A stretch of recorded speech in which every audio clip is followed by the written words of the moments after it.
So the Gunners have officially become the perennial bridesmaids of the Premier League.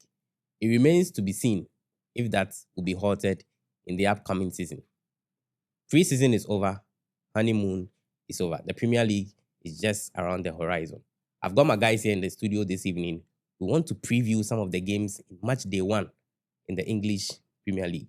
My name is Elikem. I have Pabna. Pabna, what's up? Charlie, ade.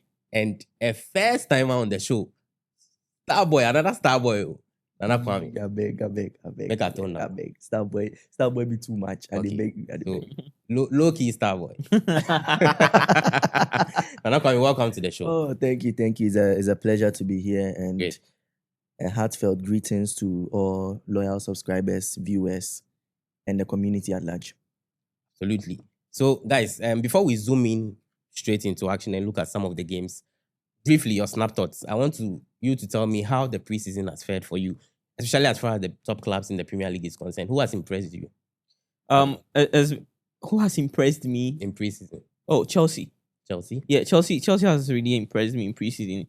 Chelsea had their preseason during the Club World Cup, and after the Club World Cup, they've played some 2 games. That was against Leverkusen and AC Milan. Yeah. And fortunately for them, they won 2-0, 4-1 in those games. So the new signings too also for Chelsea are really also doing well. The likes of Estevao, João Pedro especially, you could see how he's doing so well. Even the players that come in the second half, Sugu and other players are playing so well. So Chelsea have been playing so good. So that also puts a lot of pressure on them coming into the season, which we have to see what they'll do. So for you, it's Chelsea. Yes, Chelsea. Nana Kwame? I think if you want, mine is beyond the EPL. I'd say Barcelona. Oh, okay. Because the efficiency with which they score goals, the efficiency in which they attack is like Hansi Flick has brought it up another level. It seems to me. I get you, but you try and zoom into the Premier League for me. Okay, so Premier League centric, I would say, well, if I mention Chelsea to be two. So I would mention another team,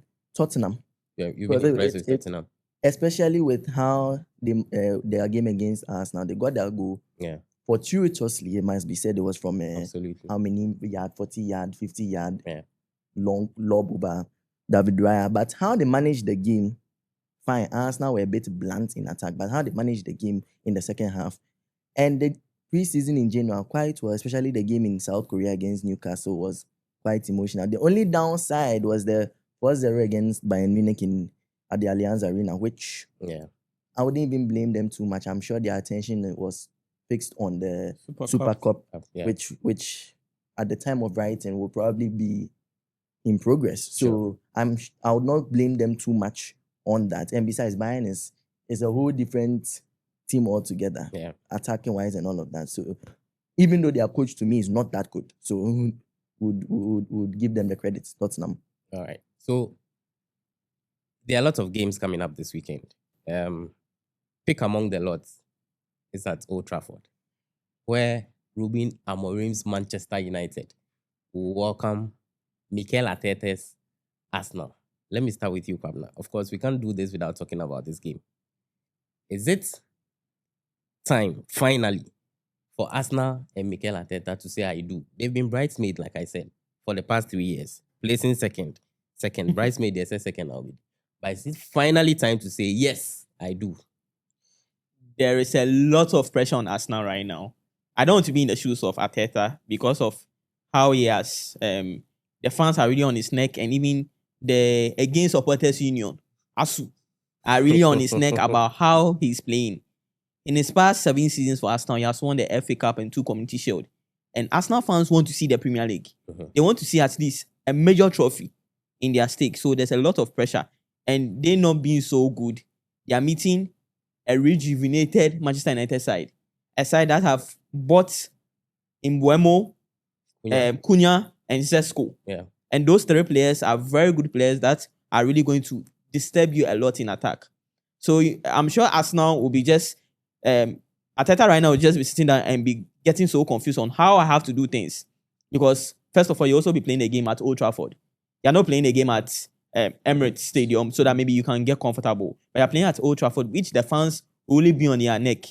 And I'm sure most of the United fans want to win this game to at least give their fans some hope. The same thing applies to Arsenal.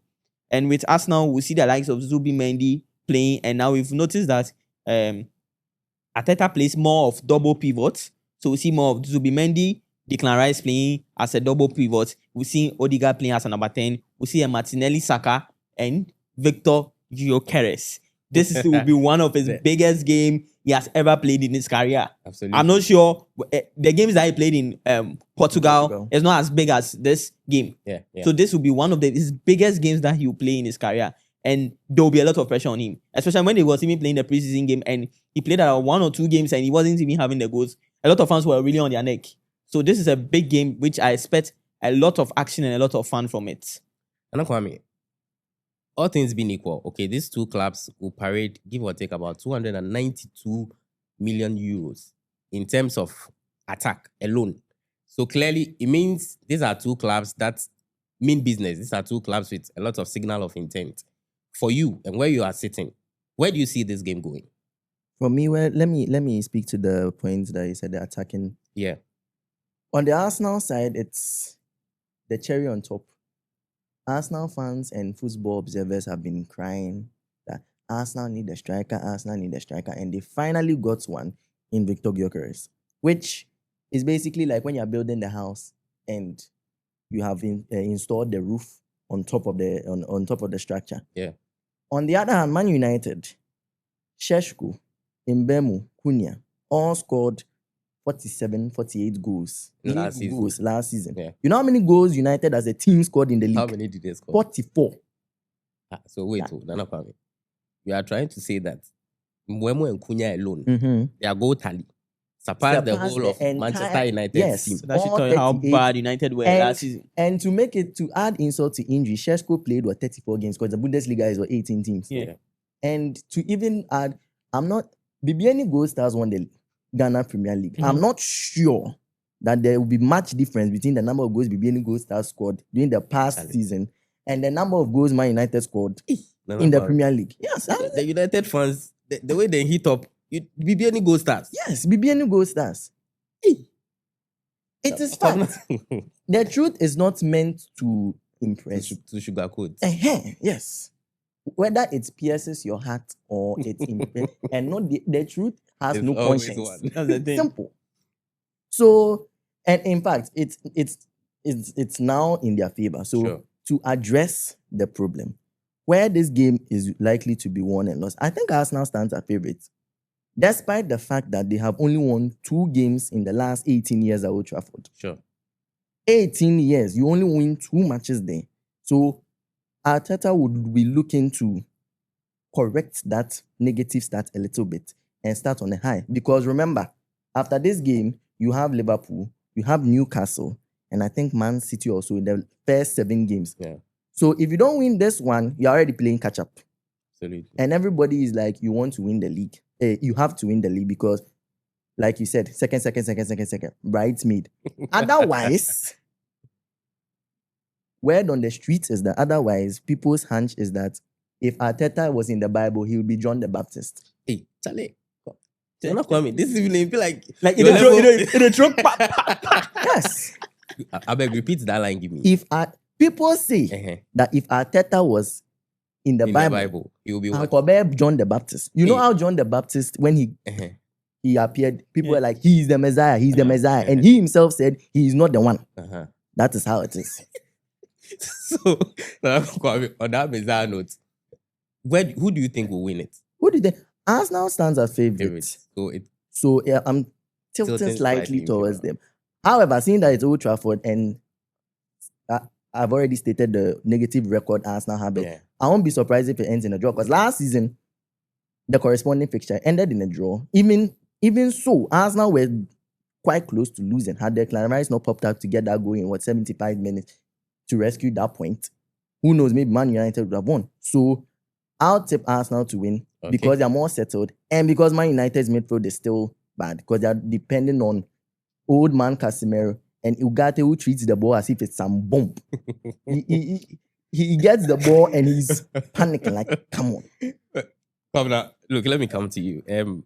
Like he rightly put it, let me take it from that angle. United, in terms of meetings between the two, head to head, United has won 95. Yeah. Arsenal has 80. So in terms of pedigree, as far as this fixture is concerned, United has shaved it. But to you, do you think the trend will follow? It's very difficult. It's very, very difficult. Looking at how United, the players are now getting to know each other very well. The likes of Mbuemo, Cunha, Sesko, who has not even played any game. I'm sure this will be his very first game for Manchester United. So they are getting to know each other very well. The only disadvantage about Manchester United right now is most Manchester United fans, and I know you agree to me. You agree to what I'm saying. But most of you Manchester United fans don't like it when Bruno Fernandes plays as a DM. As in the double because midfield. When he plays because it's slightly limiting. a bit deep. And One, mostly and two. he gets a lot of yellow cards and unnecessary tackles. And one point you forgot to mention. You see those long balls, what people would say on the hero balls. You play a long ball to who? Dogu. Or to Dalo. If it doesn't go well, you lose possession. It's a throw-in. Yeah. If you play it too short and the opponent gets the ball, there's little protection on you. You are immediately putting your teammates Under and pressure. the defenders under pressure. Absolutely. So, guys, I'm going to put you guys to the wall because we have a lot of games to look at. So, Nana Kwame, give me your prediction straightforward. Prediction, I think another 1-1. Another 1-1. Kobna, Gyökeres will score a goal on his debut. And Arsenal win. Arsenal to win. Yeah, first. Arsenal to win. But fine. But I think both of them will score. We might see this, but a warning. Mhm. In the grand scheme of things, I just hope it doesn't turn to this. Just seeing. on that note, let's zoom straight to Molineux, where Wolverhampton Wanderers will lock on with Manchester City. Manchester City has been very quiet after the Club World Cup. Maybe Pep is cooking something no one knows. Yeah. Abna, where do you see that game going? This game, I don't want to talk a lot about it, but I just feel like Wolves missing the likes of Cunha, who was a very key player for Wolves.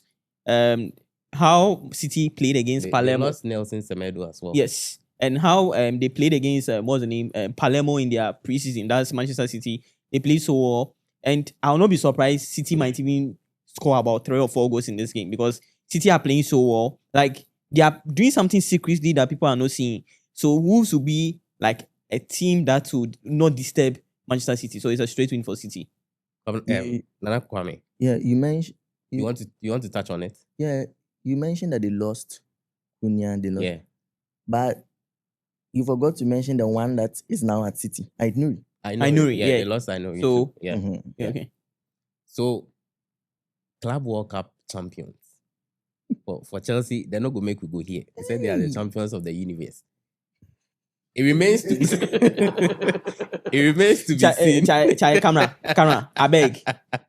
So we are still talking to we are still talking to FIFA so that FIFA will play an planet competition. So we want to play with teams in Pluto. Wait. So you're saying Chelsea should play against Martians, against Pluto, Jupiter, Pluto 11. Mars. Hey. Yes. Just before they have Yes, down we are with world the- champions. We are Earth champions. Very soon they'll petition God to bring some of the angels on earth. I will not be surprised. Talk to Anyway, me about Chelsea and inform Crystal Palace. Inform Crystal Palace. I wouldn't say inform because it's too early to call anybody inform. But Mhm. Palace came with a plan against Liverpool. Yeah. And it worked. And I suspect that they're going to come up with a similar plan at Stamford Bridge. Remember, Oliver Glasner is one manager that people should respect. That is, if anybody doesn't have that respect for him yet after what he did in both FA Cup final and then the Community Shield. He's a very, very good manager. He's a very, very underrated manager. And I feel that with the tools he has at his disposal at Palace, he can do things. I mean, he was very close to getting them Europe two seasons ago. Last season, they came back to their usual 12th, but won them the FA Cup. With regards to this game, I think he has a plan. And the plan will be to neutralize Chelsea's fullbacks, using their wingbacks, Munoz Mitchell, or Munoz and what's his name? Bona Sosa. Those two versus, but then unfortunately, Rhys James and Kukurea, it's like they've stepped it up a notch since February, if I'm put it that way. Since the James came back from injury, he's back to his own self. Yeah. Cucurella since the Euros, we've They've been impressive in tough form. performance upon They've been in tough impressive form, performance. actually. So to deal with the two of them, especially on the attack, when you're attacking them, would be the interesting, would be, let me say, Glasner's headache. Okay. But then the interesting thing is that Palace have that sort of knack.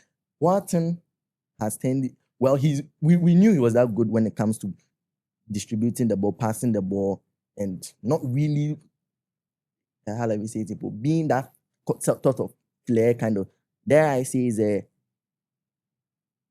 English Modric, if I'll put it that way. Anyway, Not quite, but then I get you.